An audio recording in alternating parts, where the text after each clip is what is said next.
আমার হাতে বান্ধিবি, পা বান্ধিবি, মন বান্ধিবি কেমনে, আমার চোখ বান্ধিবি, মুখ বান্ধিবি, পরাণ বান্ধিবি কেমনে, আমার হাতে বান্ধিবি, পা বান্ধিবি, মন বান্ধিবি কেমনে,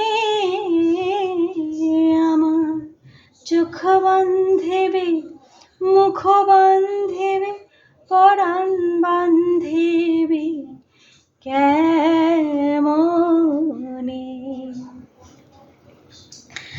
শুভ সকাল বন্ধুরা, শ্রী জুয়েল কালেকশনের পক্ষ থেকে আজকে আরও একটি নতুন ভিডিও নিয়ে চলে এসেছি।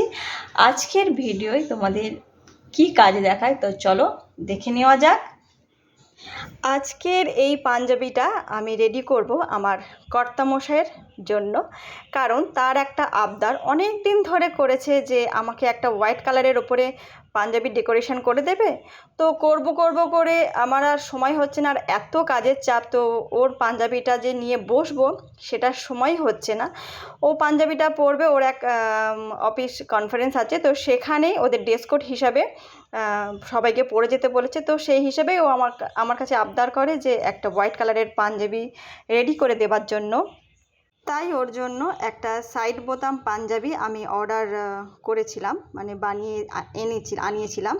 তো সামনে মিডিল বোতাম পাঞ্জাবি ওর অনেক ছিল বলে তাই আমি মিডিল বোতাম নিইনি। তো আমি ভাবলাম একটা সাইড বোতামের পাঞ্জাবি আমি আনি, তার উপর ওর জন্য কাজ করে দেবো। তো সেই মতেই আমি পাঞ্জাবিটা আনিয়ে তো রেখেছি, বাট কাজ করার সময় আমার প্রচণ্ড টেনশন হচ্ছিলো। অ্যাকচুয়ালি সাদা পাঞ্জাবি জানি না কেন কাজ করার সময়তেই আমার খুব টেনশন হয়। সাদা রঙের মধ্যে একবার দাগ পড়ে গেলে মানে খুব বাজে ব্যাপার হয়ে যায়, সেটাকে ঠিকঠাকভাবেই জানি না কেন আমার সাদা পাঞ্জাবি দেখলেই যেন আমার ভয় ভয় লাগে। তো যাই হোক, কাজ তো করতেই হবে, কারণ কর্তামশাইয়ের আবদার বলে কথা।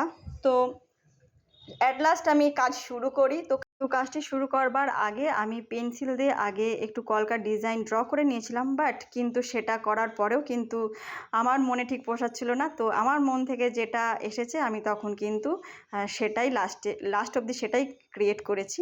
তো যাই হোক বন্ধুরা, আজকে আমার এই ভিডিও তোমাদের কেমন লেগেছে অতি অবশ্যই কমেন্ট বক্সে জানাবে। যদি ভালো লেগে থাকে তাহলে লাইক করে দেবে, আর যারা নতুন আমার চ্যানেলটিকে দেখছো তারা প্লিজ সাবস্ক্রাইব করে দিয়ে পাশে থাকা বেল আইকনটি প্রেস করে দেবে। তো তাহলে পরে আজকের মতো ভিডিওটি এখানেই শেষ করছি। সবাই খুব ভালো থাকবে, সুস্থ থাকবে। তাহলে আজকের মতো টাটা।